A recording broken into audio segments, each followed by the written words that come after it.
역사인을 다해 바치고 밝고 맑은 그 아침을 맞을 때 요단강을 건너가서 주의 손을 붙잡고 기쁨으로 주의 얼굴 배우니 나의 주 나의 주 내가 그의 곁에 서서 배우며 나의 주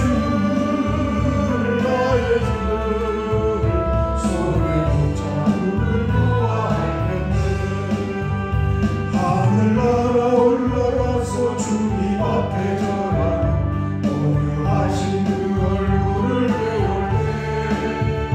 때 있을 곳을 예비하신 그 신사랑 고마워 나의 주께 기쁜 찬송들이 나의 주 나의 주 내가 그의 곁에 서서 배우며 나의 주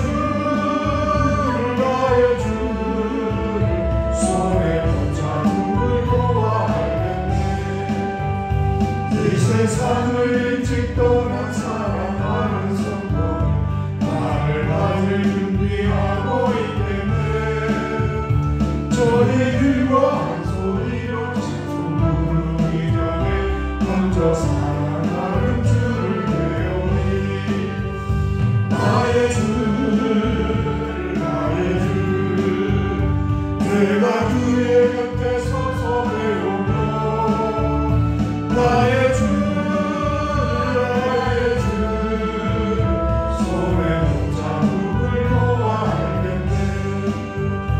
영화로운 시온 속에 들어가서 다니네 흰옷 입고 황금길을 가리며 금고 맞추어서 새 노래를 부를 때 세상 고생 모두 잊어버리니 나의 주 나의 주 내가 그의 곁에 서서 배우며 나의 주 나의 주 손에 붙잡고 들고 영화로운 시온 성에 들어가서 다니네 흰옷 입고 황금길을 다니며 근거 맞추어서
복습을 한번 해보도록 하겠습니다.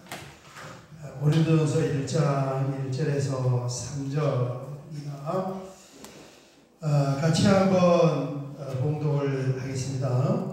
하나님의 뜻을 따라 그리스도 예수의 사도로 부르심을 받은 바울과 형제 소수들에게는 고린도에 있는 하나님의 교회 곧 그리스도 예수 안에서 거룩하여지고 성도라 부르심을 받은 자들과 또 각처에서 우리의 주 곧 그들과 우리의 주 되신 예수 그리스도의 이름을 부르는 모든 자들에게 하나님 우리 아버지와 주 예수 그리스도로부터 은혜와 평강이 있기를 원하노라.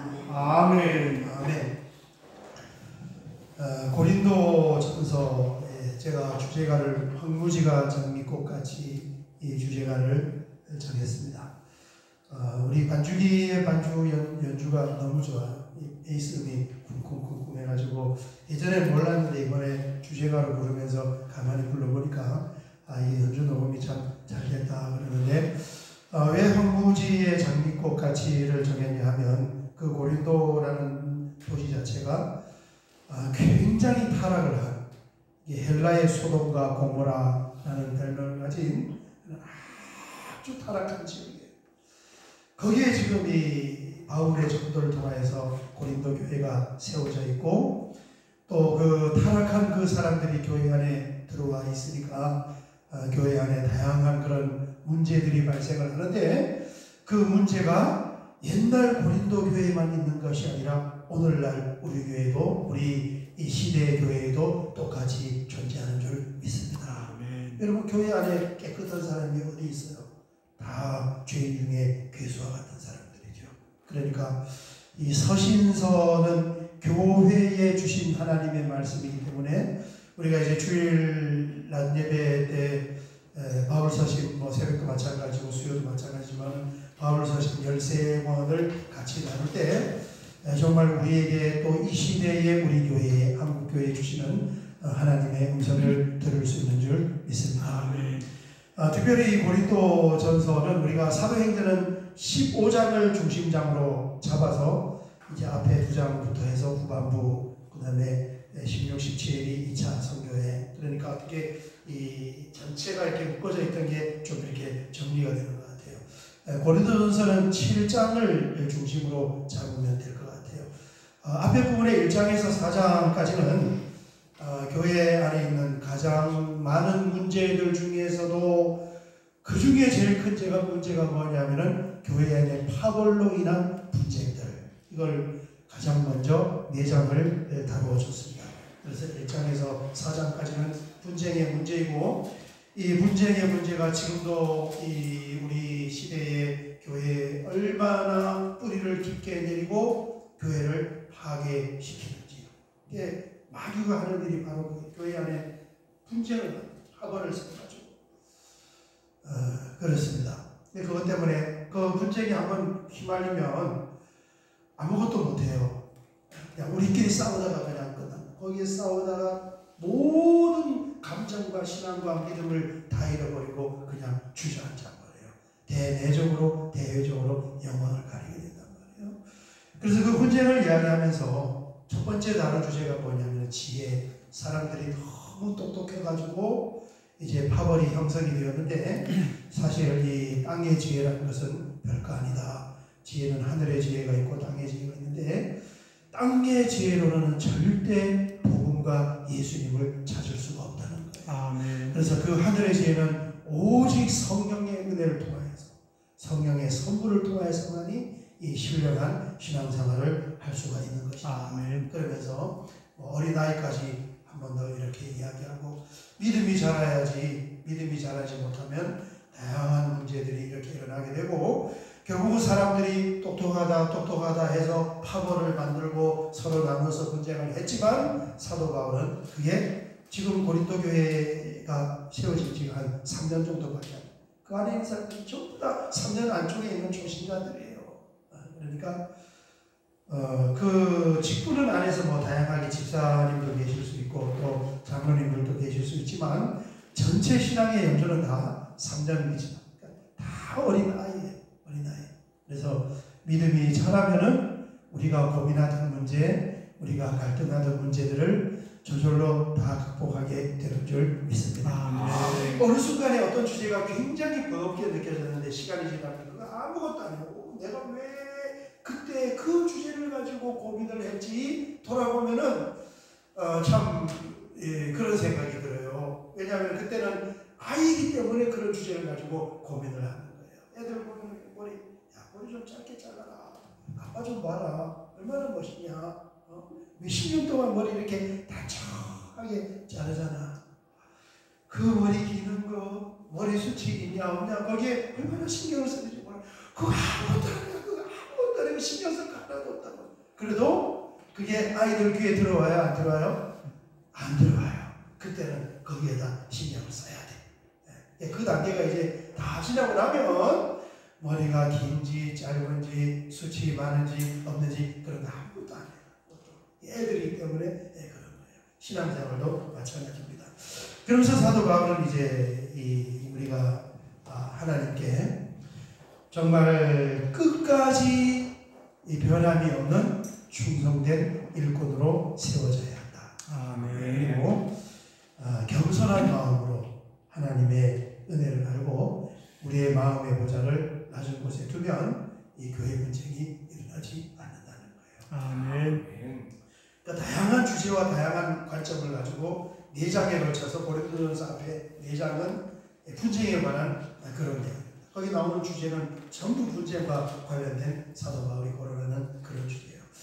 그 다음에 이제 5장, 6장은 교회 안에 있는 윤리 문제 3가지를 다뤘습니다. 첫 번째는 근친상간에 관한 일부 다처제의 그런 젊은 이 아버지의 부인들은 아들 장남보다도 나이가 더 어리단 말이에요. 옛날에 이제 1부인, 2부인, 3부인, 4부인 중동, 지금도 중동은 일부 다처제잖아요. 그래서 이제 그 1부인, 2부인, 3부인, 4부인을 동시에 받는 것이 아니고 또 좀 지나서 한 사람 한 사람 해서 마지막에 4부인, 5부인을 이렇게 얻으면 그 마지막 부인은 원래 난 아들보다도 나이가 더 젊어요. 그래서 성경에도 그런 이야기들이 많이 나온단 말이에요. 중동에 그런 풍습들이 있기 때문에 그런 거예요. 이제 그런 문제를 다루면서 이런 것은 교회 밖에 세상에서도 잘 일어나지 않는 문제인데 교회 안에서 이런 문제가 일어나면은 그것을 정확하게 치리를 해서 출교를 시켜야 된다. 이게 근친상간은 결론이 출교입니다. 심각한 죄악이기 때문에 출교를 이야기하고 그 다음에 이제 성도들 간의 소송이 붙어서 세상 법정으로 갔을 때 어떻게 해야 되느냐. 어쨌든 세상으로 가지 말고 충분히 하나님의 말씀을 가지고 지금은 이제 교회법이 잘 발달이 되어 있으니까 교회의 법을 가지고 교회 안에서 해결을 하는 것이 좋다. 이것을 말씀하고 세 번째는 이제 음행에 관한 그 죄를 다루는데 이 음행에 관해서는 우리 성도의 몸이 얼마나 거룩한 지체인가 그것을 이야기하며 거기서 이제 유명한 말씀이 나오는 거예요. 성령의 전이라는 아멘. 하나님께서 피값을 주고 우리를 사셨다는 그런 이 성도의 지체에 관해서 말씀을 하고 있습니다. 여기까지가 이제 1, 2, 3, 4, 5, 6장이에요. 이렇게 기억하기 쉬워요. 고린도전서도 이 주제별로 이렇게 띄워주지 않으면 읽어도 또 그것도 그거 같고 그것도 그거 같고 하나는 기억해요. 고린도전서 13장은 사랑장이죠. 15장은 부활장이죠. 그런 거 하나 기억하는 게 굉장히 중요해요. 앞에 4장은 분쟁, 그 다음에 5장, 6장에 3가지 주제가 나오는데 교회 안에 있는 윤리 문제 3개. 그 다음에 이제 7장 이후부터는 내용이 뭐냐 하면 그 교회에서 다양한 문제들을 사도 바울에게 질문을 합니다. 거기에 대해서 답변을 해주는 거예요. 첫 번째, 결혼을 어떻게 해야 됩니다. 어떻게 해야 됩니까? 여러분 결혼이 종류가 많단 말이에요. 지금도 그렇잖아요. 예수 믿는 사람하고 해야 됩니까? 안 믿는 사람하고 하면 어떻게 해야 됩니까? 이런 질문이 있을 수 있잖아요. 그 결혼에 관해서 질문을 했을 때 이게 의외입니다. 사도 바울은 독신주의자입니다.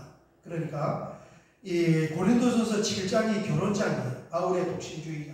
그러니까 전체가 다 기승절 독신입니다.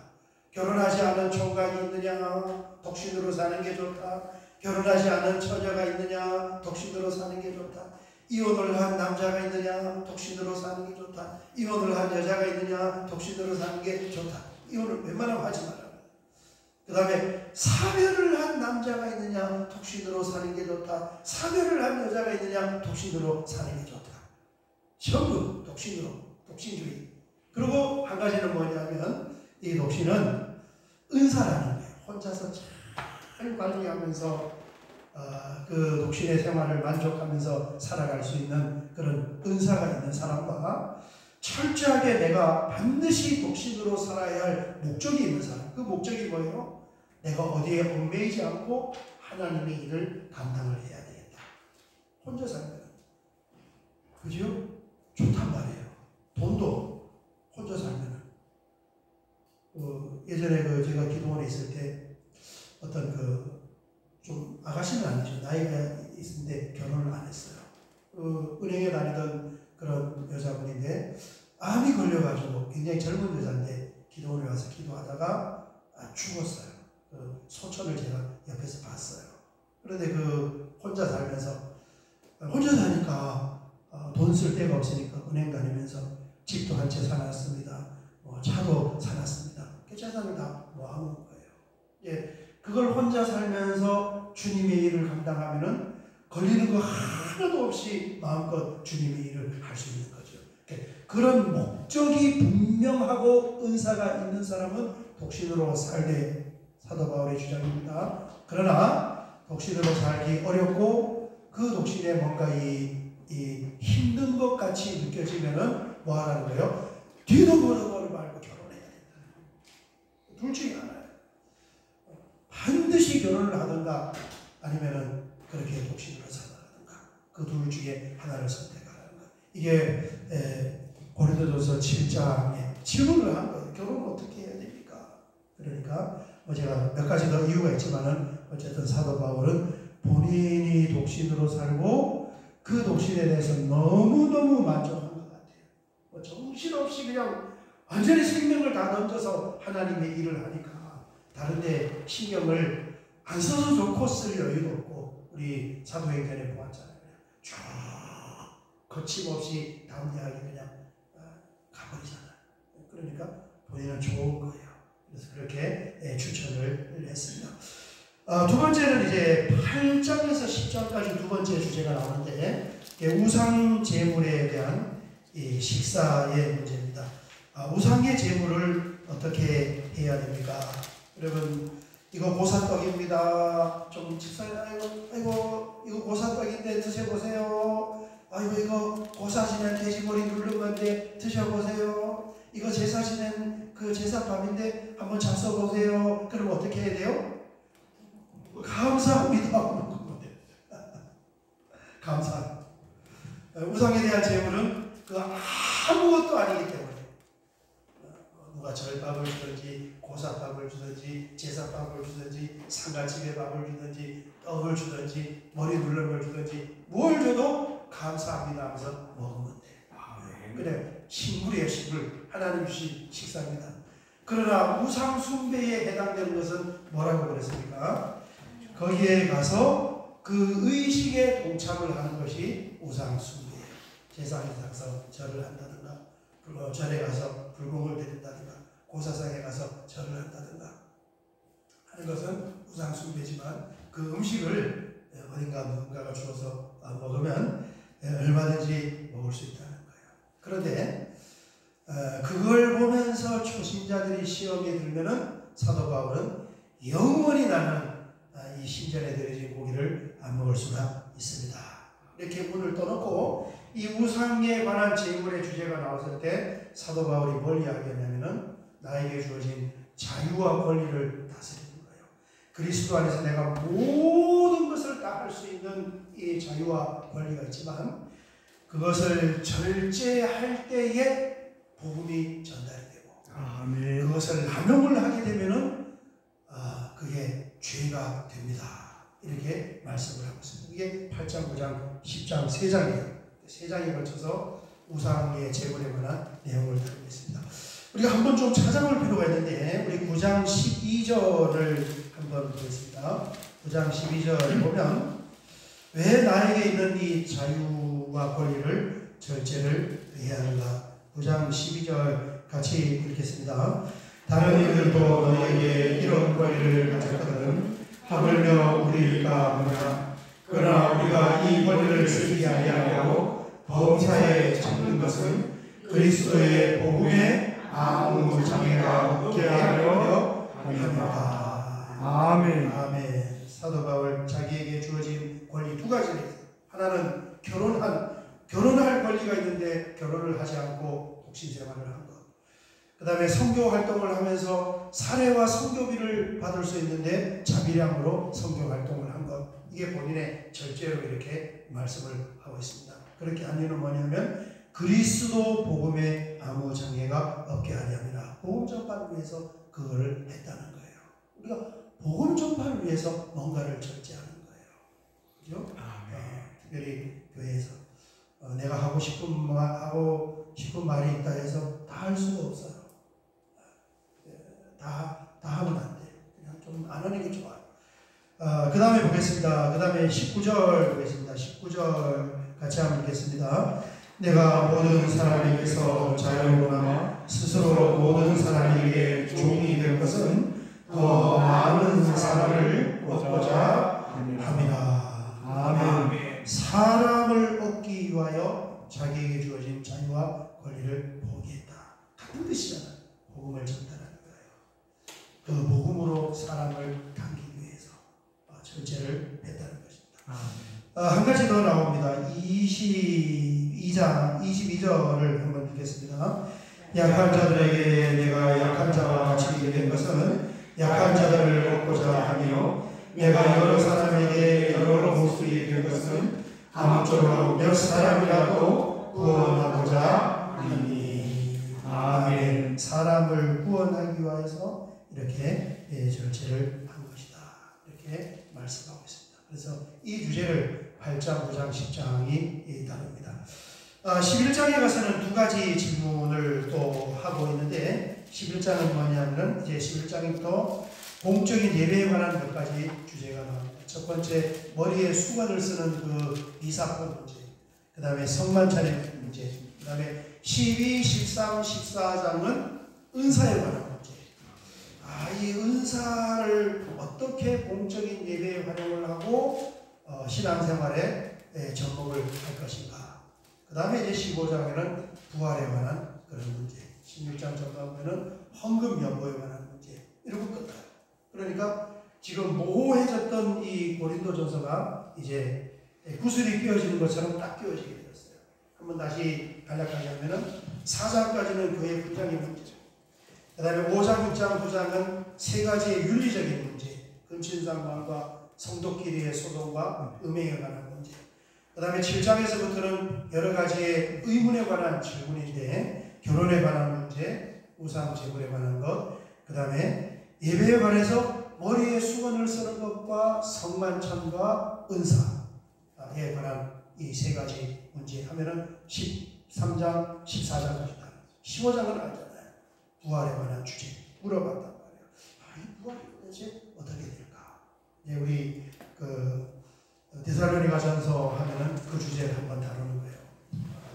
예수님이 말씀하신 마지막 종말 때 데살로니가 전서에 나온 것, 그 다음에 요한계시록에 나온 것, 고린도전서 15장 이렇게 4장을 딱 찍으면은 우리 그려놨던 그림의 저분이 선명하게 마지막 종말과 부활체를 입는 것과 예수님의 재림이 성경이 이렇게 표현을 했구나 하고 정확하게 딱 그림이 잡히면서 그게 이루어지는 요한계시록까지 딱 볼 수가 있습니다. 15장 아주 굉장히 중요한 장이에요. 그래서 이제 더 됐잖아요. 고린도전서. 그죠? 그래서 이 주제로 이렇게 끼워가지고 보면은 이제 고린도전서를 읽으면 이게 마치 핀셋으로 드러내는 것처럼 전체가 이렇게 딱 드러나서 보이게 되는 것입니다. 오늘 11장 후반부를 보고 말씀을 정리하도록 하겠습니다. 11장 17절 이하를 보면 11장의 첫 번째는 머리에 관한 수건인데 머리에 관한 수건은 뭐예요? 이 수건 그 당시 문화에 머리 수건을 쓰느냐 마느냐는 지금 우리로 보면은 뭘로 봐야 되냐면은 굉장히 노출이 심한 옷을 입는 이런 걸로 보면은 지금 시대의 문화하고 비슷해요.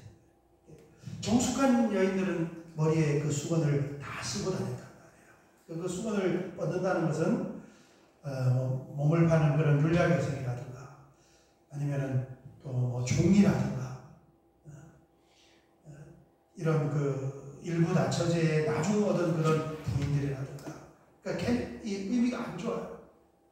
왜 교회 안에서 그걸 벗으려고 했는지 잘 모르겠어요. 그 다음에 이방 신전의 사제들이라든가 여사제들이라든가 이런 사람들이 머리에 그 수건을 벗었는데 그게 벗는 것이 좋지 않다는 거예요. 그래서 창조의 질서에 의하여서 여자의 머리는 남자이고 남자의 머리는 그리스도라는 이 어떤 그 창조의 질서에서 머리를 가리는 것이 미덕이고 그 다음에 그렇게 아름다운 미덕을 가지고 있는 문화를 가지고 있는데 왜 그걸 굳이 예배 드리면서 교회에서 벗으려고 합니까? 쓰는 것이 좋습니다. 바깥에서도 좋게 쓰는데 왜 그것을 벗으려고 합니까? 요즘 우리로 말하면 굉장히 노출이 심한 아이들이 그러잖아요. 아빠가 애를 데리고 가는데 애들은 하도 짧은 치마를 입으려고 하고 노출이 심한 걸 입으려고 한단 말이에요. 야, 왜 좀 치마 좀 긴 거 입고 좀 이렇게 옷 좀 단정히 입어. 그러면은 왜 그렇게 옷을 노출이 심한 걸 입어? 그러면은 뭔가 애들이 할 말이 있어요. 요즘에 뭐 유행이 그렇고 문화가 그렇고 뭐 아빠는 옛날 사람이기 때문에 고리타분해서 잔소리하고 그렇게 애들이 뭔가 항변을 하지만은 사람들이 보면은 그 좋게 봐요, 덜 좋게 봐요. 속으로 혀를 끌끌끌 찬다. 좀 기고 입고 다니지. 와이프도 마찬가지예요. 어디 가면서 자꾸 옷을 짧은 걸 입고 노출이 심한 걸 입으면 본인은 그게 굉장히 자랑스럽고 뭔가 신여성 같고 뭔가 멋있어 보이는 것 같지만 남편은 좀 안 그랬으면 좋겠단 말이에요. 그 다른 사람들이 보면은 뭐라고 굉장히 노출이 심한 옷을 입은 여성과 남편을 보면은 다른 사람들이 뭐라고 하겠습니까? 야, 저 남편 너무너무 좋겠다. 와이프가 저렇게 밖에서 노출이 심한 옷을 입고 다니니까 얼마나 좋을까? 이렇게 부러워하고 칭찬할까요? 아니면 속으로 혀를 끌끌끌 찰까요? 그게 지금 우리가 지금 이해하는 이 내용의 문화가 고린도 교회는 머리수건을 쓰냐 벗냐의 문제인 거예요. 그래서 머리에 수건을 벗으면 사람들이 남편을 욕되게 하고 남편을 흉본다는 거예요. 와이프가 술집 여자 같대, 술집 여자. 그 당시에 머리수건이 그런 걸 표현하는 거예요. 그게 이제 11장의 전반부고 12장에는 11장 후반부는 이제 성찬에 관해서 이번 주일에 우리가 좀 자세하게 말씀을 나눌 텐데 이 성찬 때문에 이제 문제가 생긴 거예요. 이 당시 이 성찬은 우리가 생각하는 성찬이 아니고 우리는 성찬식은 딱 정확하게 예배 딱 드리고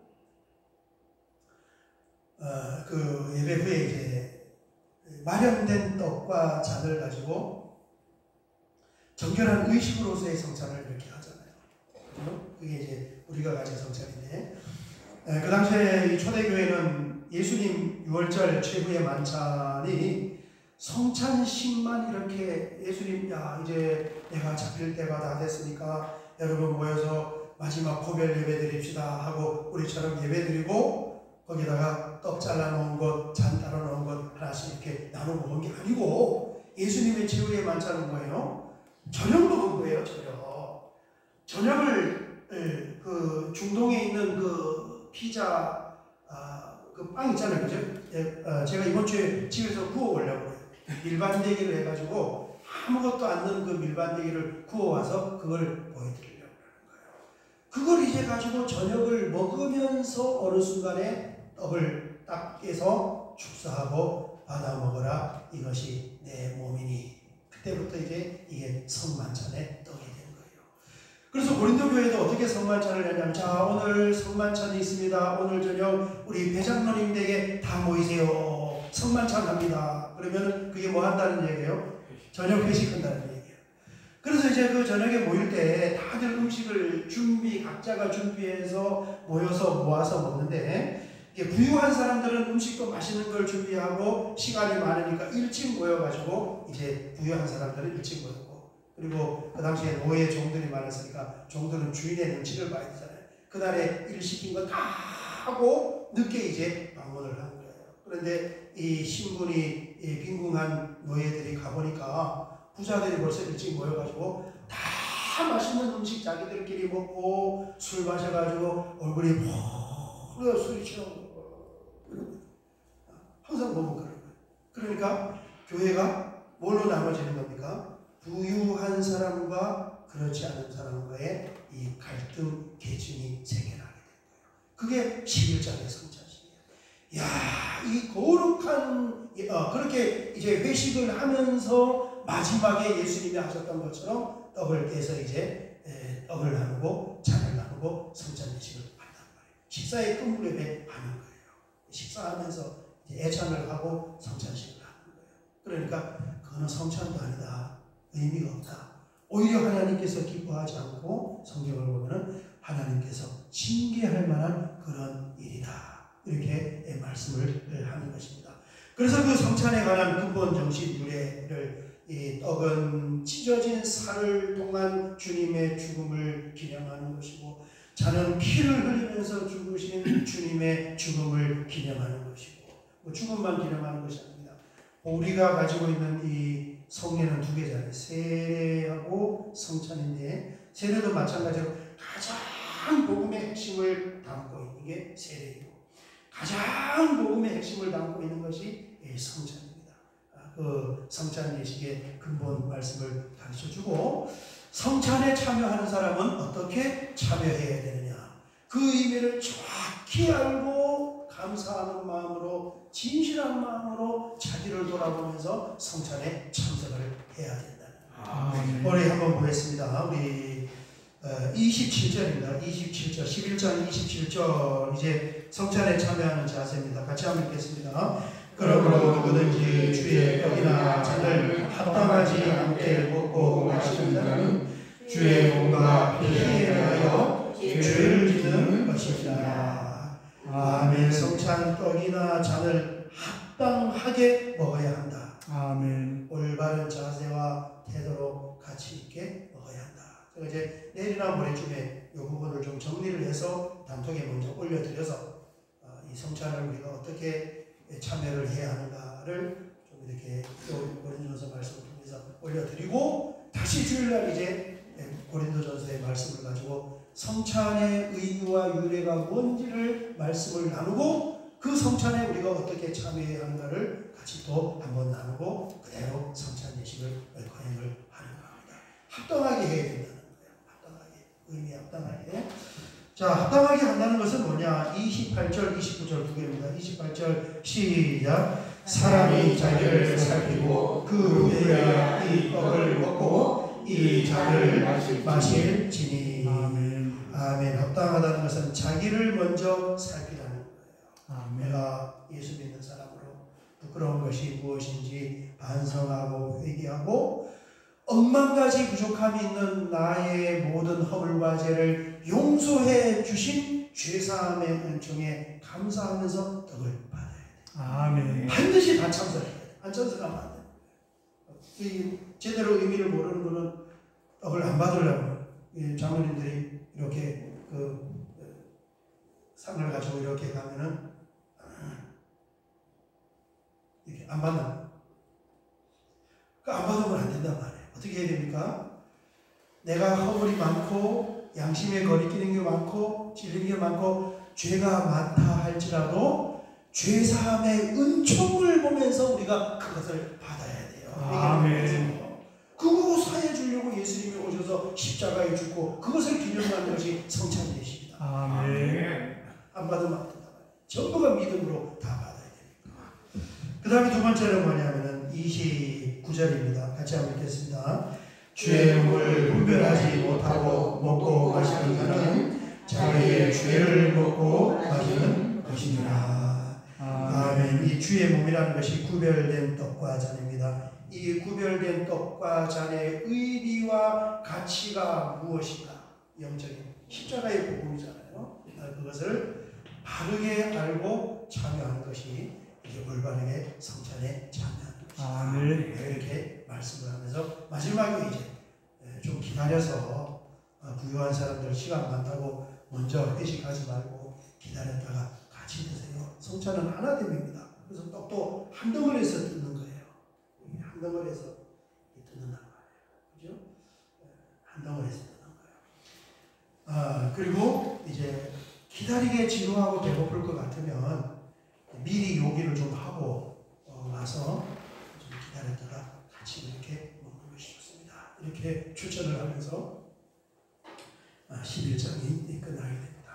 오늘 여기까지 보고 이제 다음 주에는 12장에 이어지는 은사, 신령한 내용에 대한 은사의 문제, 그 은사와 그리스도의 몸에 관한 문제, 그 다음에 가장 은사의 끝판왕이라고 보면 되겠습니다. 은사의 마지막 끝판왕은 모든 것을 다 포용하는 사랑이라는 것.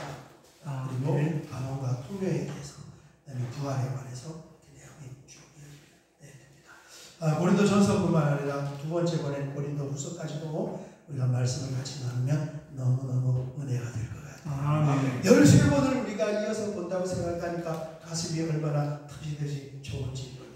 그 다음에 도전하는 것은 예수님은 시간별로 사도행전에서 어떻게 진행했는가를 또 쫙 나누고 그걸 또 다 끼워가지고 다음성을 해버리는 거예요. 기대하시면 너무너무 좋겠습니다. 오늘 여기까지 보고 마치도록 하겠습니다. 우리 찬송가 380장 380장을 드리고 같이 한번 기도하겠습니다.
전서뿐만 아니라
사람들이 말하는 그 방식을 따라서 인생을 살아가는 것이 아니라 하나님 우리에게 선물로 주신 성경 하나님의 말씀을 바라보면서 우리가 담대하게 믿음으로 인생을 살기를 원합니다. 아멘. 우리 하늘교회에 성령님 진리의 영으로 역사하여 주셔서 모든 사모하는 심령의 말씀을 새겨 주시고 그 말씀을 통하여 주님을 보고 하나님을 믿으면서 감사하며 행복하게 살아갈 수 있는 귀하고 복된 은혜를 허락하여 주시옵소서. 아멘. 이번 주간에 하반기를 시작하면서 성찬 예식을 베풀 때 우리가 생각하지 못하고 상상하지 못했던 많은 영육간의 은혜가 함께 임할 줄 믿사오며 예수님의 이름으로 기도하옵나이다.